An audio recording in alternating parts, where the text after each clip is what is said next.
കമലേഷ്, സാധാരണഗതിയിൽ പുറത്തെത്തുന്ന ആരോപണം, അതേ സംബന്ധിച്ച് ആ ആരോപണത്തെ പ്രത്യേകിച്ച് മാധ്യമപ്രവർത്തനത്തിൻ്റെ ഔചിത്യം അനുസരിച്ച് അതിനെ ആരോപണമായി തന്നെയാണ് കാണുന്നത്.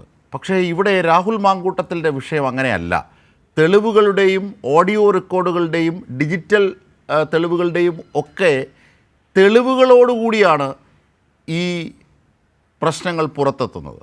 അപ്പോൾ സ്വാഭാവികമായും ഇപ്പോൾ ക്രൈംബ്രാഞ്ച് കണ്ടെത്തിയ കാര്യങ്ങൾ നേരത്തെ തന്നെ കേരള സമൂഹത്തിന് ബോധ്യമായതാണ്. പക്ഷേ അതിലെ സാങ്കേതിക അർത്ഥത്തിൽ നിയമപരമായി ഇരകൾക്ക് നീതി കിട്ടുന്നതിന് വേണ്ട വശങ്ങൾ അതാണ് ക്രൈംബ്രാഞ്ച് ശേഖരിക്കുന്നത്. യഥാർത്ഥത്തിൽ ഇപ്പോൾ ക്രൈംബ്രാഞ്ച് ശേഖരിച്ച വിവരങ്ങളുടെ അടിസ്ഥാനത്തിൽ എന്തൊക്കെ കാര്യങ്ങളാണ് നമുക്ക് നൽകാനുള്ള വിവരങ്ങൾ?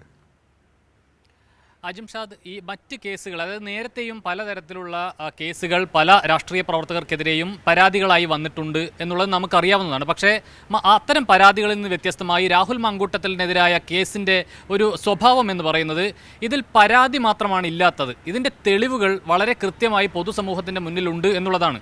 അത് ക്രൈംബ്രാഞ്ചിൻ്റെ കയ്യിലുമുണ്ട്, ഈ തെളിവുകൾ നേരത്തെ തന്നെയുണ്ട്. പക്ഷേ നിലവിലിപ്പോൾ കൂടുതൽ തെളിവുകൾ അവർ ശേഖരിക്കുന്നു എന്നുള്ളതാണ് നിലവിലെ ഒരു പ്രധാനപ്പെട്ട ചുവടുവയ്പ്.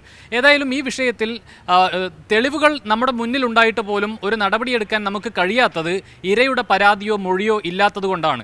ഈ നിലവിലിപ്പോൾ അന്വേഷണ സംഘം ശ്രമിക്കുന്നത് ഈ ഇരകളാക്കപ്പെട്ട യുവതികളുടെ മൊഴി എങ്ങനെയെങ്കിലും രേഖപ്പെടുത്താൻ കഴിയുമോ, അവരിലേക്ക് എത്താൻ കഴിയുമോ എന്നുള്ളതാണ്.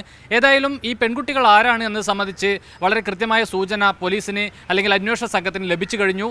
നിലവിലിപ്പോൾ രാഹുലിന് അല്ലെങ്കിൽ കോൺഗ്രസിന് കൂടുതൽ കുരുക്കിലേക്ക് കൊണ്ടുപോകുന്ന നിലയിലേക്കുള്ള തെളിവുകളാണ് ക്രൈംബ്രാഞ്ച് സംഘം ശേഖരിച്ചത് എന്നുള്ളതാണ് നിലവിലെ ഏറ്റവും പ്രധാനപ്പെട്ട ഒരു അപ്ഡേഷൻ എന്ന് പറയുന്നത്.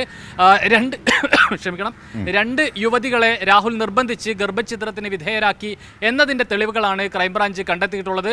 ഇതിലൊരാളെ കേരളത്തിൽ വെച്ച് ഗർഭഛിദ്രം നടത്തിയപ്പോൾ ഒരാളെ കേരളത്തിന് പുറത്തെത്തിച്ചാണ് ഈ ഗർഭഛിദ്രത്തിന് വിധേയയാക്കിയിട്ടുള്ളത് എന്നുള്ളതാണ് സാഹചര്യം. ഇതിൻ്റെ ആശുപത്രി രേഖകൾ, ചികിത്സാ രേഖകളെല്ലാം തന്നെ ഇൻ്റലിജൻസ് വിഭാഗം ശേഖരിച്ചിട്ടുണ്ട് എന്നുള്ളതാണ് നിലവിലെ സാഹചര്യം. ഏതായാലും ഈ വിഷയത്തിൽ ഇനിയിപ്പോൾ അന്വേഷണ സംഘത്തിൻ്റെ മുന്നിലുള്ളത് ഈ ഇരകളാക്കപ്പെട്ട യുവതികളുടെ മൊഴി രേഖപ്പെടുത്തുക എന്നുള്ളതാണ്. അതിന് അവർ തയ്യാറാകുന്നില്ലെങ്കിൽ, അല്ലെങ്കിൽ അന്വേഷണവുമായി സഹകരിക്കാൻ യുവതികൾ തയ്യാറാകുന്നില്ലെങ്കിൽ എങ്ങനെ അന്വേഷണം മുന്നോട്ട് കൊണ്ടുപോകാം, അടുത്ത സ്റ്റെപ്പ് എന്താണ് എന്നതുൾപ്പെടെയുള്ള കാര്യങ്ങളിൽ നിയമോപദേശം തേടുന്നു എന്നുള്ളതാണ്. ശരിയാണ്. കമലേഷ് തെക്കേക്കാടാണ് സമഗ്രമായ വിവരങ്ങൾ നൽകിയത്.